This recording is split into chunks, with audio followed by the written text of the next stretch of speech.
กเขาใหญ่น้อยจิตใจเลื่อนลอยยังทรมานลืมคำมันลืมคำที่พระองค์ให้ขอ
เขาใหญ่น้อยจิตใจเลื่อนลอย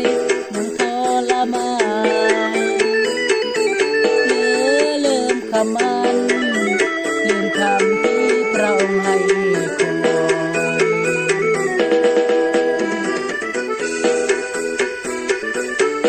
คอยขอบใจพี่น้องเด้อให้พี่น้องคนไลค์กดแชร์เด้อ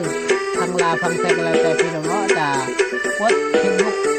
มาคุยกันพี่น้องให้พี่น้อง